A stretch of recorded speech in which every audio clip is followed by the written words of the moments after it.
Luffy is constantly putting his life on the line to take down his enemies, like he's literally even died. On top of that, some people are terrified that Luffy will just straight up drop dead because of the strain on his body from using his different gears, all because Rob Lucci said that Gear 2 shortens his lifespan. Well, that won't happen. And even though Ivankov's treatment took 20 years from his lifespan to save his life, Luffy won't be dying anytime soon. Sanji's willing to sacrifice himself and throw himself into danger for the crew. Like at Thriller Bark, he volunteered to take all of Luffy's pain instead of Zoro, and if that had happened, he definitely would have died. But here's the thing, the crew needs Sanji for more than just fighting, as without him, they'd straight up starve.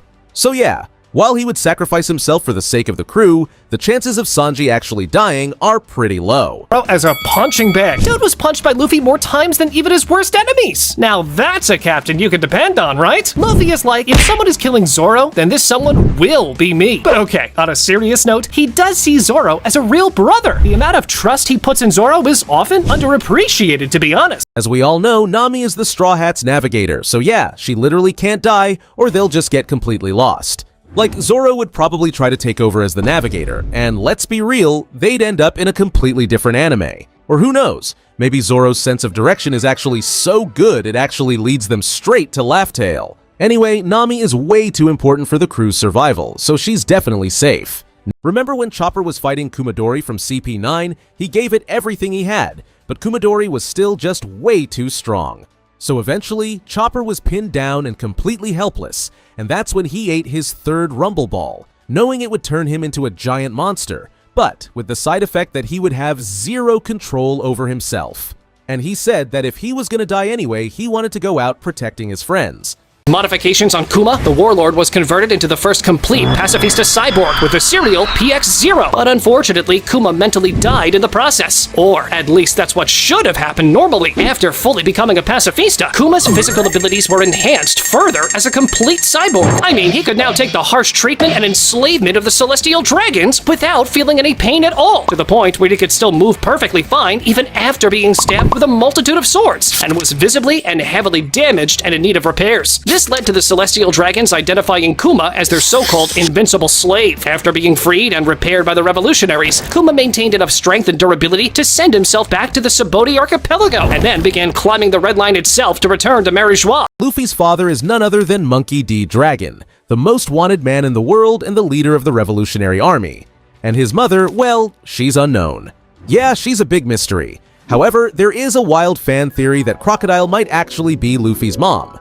Yeah, you heard that right. Some people believe that Ivankov used his Horm fruit to turn Crocodile into a man after giving birth to Luffy. Since Buggy has enjoyed a ton of screen time over the years, both in the manga and the anime, we can pin a lot of crimes on him. Firstly, he has definitely killed quite a few people during his life as a pirate, especially considering how he was willing to throw bombs on places like Orangetown. Not only that, but Cross Guild, the crew he is a captain of, is responsible for putting bounties on people's heads, which undoubtedly led to quite a few deaths. He's also threatened people with violence in order to get his way, which can be classified as extortion. And we can't forget that Buggy was one of the main individuals responsible for the Impel Down breakout. All of this, combined with a few abductions and robberies, will earn Buggy a total prison sentence of 192 years.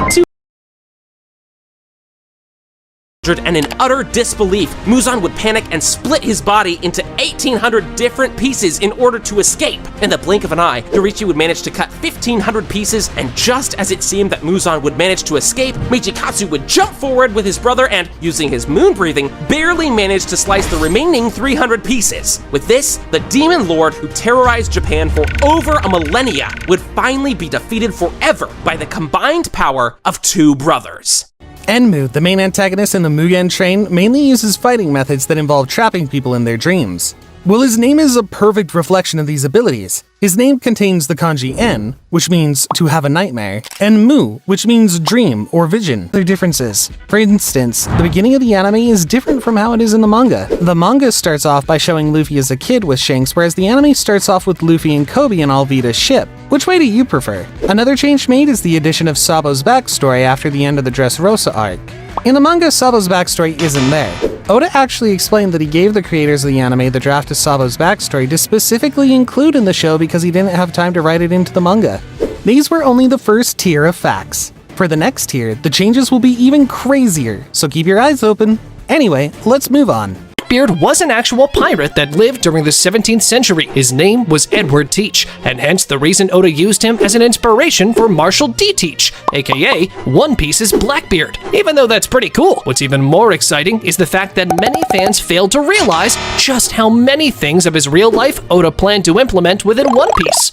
Starting off strong, we have Kaido's entrance. Kaido's introduction has to be one of the coldest intro in all of anime. Kaido jumps off from an island about 10,000 feet above the ground and comes out without a scratch. Introducing Kaido as the strongest creature surely made us sweat back then by imagining how big of a monster he is. Surely one of the best introductions in anime. 男は死に場所を探していた。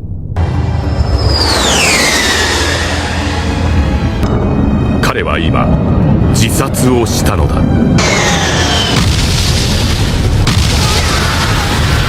くそー、うまくやったよ。白ひげのじじいは。